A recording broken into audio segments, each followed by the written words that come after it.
ನಿಮ್ಗೆ ತೊಂದರೆ ಮಾಡಿ ನಿಮ್ಮಿಂದ ಬೇರೆ ಥರ ಎಕ್ಸ್ಪೆಕ್ಟೇಷನ್ ಏನಿಲ್ಲ. ನಾನು ಹೇಳ್ತಾ ಇರೋದು, ನಾ ಬಾದಾಮ್ ಹಾಲು ಕುಡಿಬೇಕಾದ್ರೆ ರಬ್ಬರ್ ಬ್ಯಾಂಡ್ ಸಿಕ್ತು. ಫಸ್ಟ್ ಬಂದು 2 ಜಾಮೂನ್ ತಿಂದು ಇರ್ಬೇಕಾದ್ರೆ ಅರ್ಧಕ್ಕೆ ರಬ್ಬರ್ ಬ್ಯಾಂಡ್ ಸಿಕ್ಕಿದೆ. ಇದಕ್ಕೆ ಏನಾರ ಹೆಚ್ಚು ಕಮ್ಮಿ ಆಗಿ ಏನಾರ ಹೊಣೆ ಆದರೆ ಬಾಂಬೆ ಟಿಫಾನಿಸ್ ಅವ್ರು ಓನರ್ ಇದ್ದಾರೆ. ಇಲ್ಲಿ ನಿಮ್ಮ ಹೆಸರು ಅಂತ? ಅನೀಶ್ ಅವರೇ ಹೊಣೆ. ಒಂದು ತಪ್ಪು ಆ ಹುಡುಗಂದು ವಿಡಿಯೋ ಮಾಡ್ಬಿಡು. ಬಾದಾಮ್ ಹಾಲು ಕೊಟ್ಟವ್ನು ಅವನೇ. ನಾಳೆ ದಿನ ಬಾದಾಮ್ ಹಾಲು ಯಾಕೆ ಕೊಟ್ಟಿದ್ದು? ಇಲ್ಲ ಅವ್ನ ಬಾಯಿ ಕೇಳ್ಬೇಕು. ಬಾದಾಮ್ ಹಾಲು ಯಾರೋ ಕೊಟ್ಟಿದ್ದು? ನೀನೇ ತಾನೇ ಕೊಟ್ಟಿದ್ದು. ಅಷ್ಟೇ ಕೇಳ್ತಾ ಇರೋದು, ಬೇರೆ ಏನಿಲ್ಲ.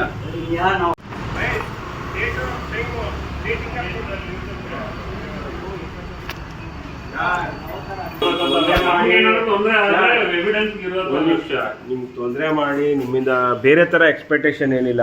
ನಾನು ಹೇಳ್ತಾ ಇರೋದು, ನಾ ಬಾದಾಮ್ ಹಾಲು ಕುಡಿಬೇಕಾದ್ರೆ ರಬ್ಬರ್ ಬ್ಯಾಂಡ್ ಸಿಕ್ತು. ಫಸ್ಟ್ ಬಂದು 2 ಜಾಮೂನ್ ತಿಂದು ನಮ್ದು ಬಂದು ಒಂದು ಜಾಮೂನ್ ಹೇಳಿ ವಿಡಿಯೋ ನೋಡ್ಕೊಂಡು ಬಂದು ಒಂದು ಜಾಮೂನ್ ತಿಂದು ಇನ್ನೊಂದು ಜಾಮೂನ್ ತಿಂದು ಬಾದಾಮ್ ಹಾಲು ಕೇಳ್ದು ಕೊಟ್ಟ ತಕ್ಷಣ ಕುಡಿತಾ ಇರ್ಬೇಕಾದ್ರೆ ಅರ್ಧಕ್ಕೆ ರಬ್ಬರ್ ಬ್ಯಾಂಡ್ ಸಿಕ್ಕಿದೆ. ಇದಕ್ಕೆ ಏನಾರ ಹೆಚ್ಚು ಕಮ್ಮಿ ಆಗಿ ಏನಾರ ಹೊಣೆ ಆದರೆ ಬಾಂಬೆ ಟಿಫಾನಿಸ್ ಅವ್ರು ಓನರ್ ಇದ್ದಾರೆ. ಇಲ್ಲಿ ನಿಮ್ಮ ಹೆಸರು ಅಂತ? ಅನೀಶ್ ಅವರೇ ಹೊಣೆ. ಸರಿ ಅಲ್ವಾ ಬಾಯ್ಬಿಟ್ಟು ಹೇಳ್ಬೇಕು ಸರ್.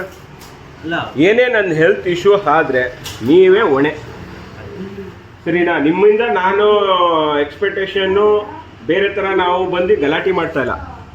ನಿಮ್ಮ ಹುಡುಗನ್ ತಪ್ಪು ಆ ಹುಡುಗಂದು ವಿಡಿಯೋ ಮಾಡ್ಬಿಡು. ಬಾದಾಮ್ ಹಾಲು ಕೊಟ್ಟವ್ನು ಅವನೇ. ನಾಳೆ ದಿನ ಬಾದಾಮ್ ಹಾಲು ಯಾಕೆ ಕೊಟ್ಟಿದ್ದು? ಇಲ್ಲ ಅವ್ನ ಬಾಯಿ ಕೇಳ್ಬೇಕು. ಬಾದಾಮ್ ಹಾಲು ಯಾರೋ ಕೊಟ್ಟಿದ್ದು? ನೀನೇ ತಾನೇ ಕೊಟ್ಟಿದ್ದು. ಅಷ್ಟೇ ಕೇಳ್ತಾ ಇರೋದು, ಬೇರೆ ಏನಿಲ್ಲ. ಸರ್ ಈಗ ಕೇಳ್ತಾರೆ ಸರ್ ಬಾದಾಮ. ಅಯ್ಯೋ ಸರ್ ಬರ್ತಾರೆ ನಾನು ಹಾಕ್ತಿದ್ದೀನಿ ಅಂದರೆ ನೀವು ಹೇಳ್ದಂಗೆ ಅದು ತಪ್ಪಾಯ್ತಿದೆ. ನನ್ನ ಹೆಲ್ತ್ ಏನಾರ ಆದರೆ ನೀವು ಹೊಣೆ. ಸೊ ನಿಮಗೂ ಗ್ಯಾರಂಟಿ, ನಿಮ್ಮದು ರೆಸ್ಪಾನ್ಸಿಬಿಲಿಟಿ ಇರ್ಬೇಕು. ಬನ್ನಿ ಸರ್ ಅಷ್ಟೇ.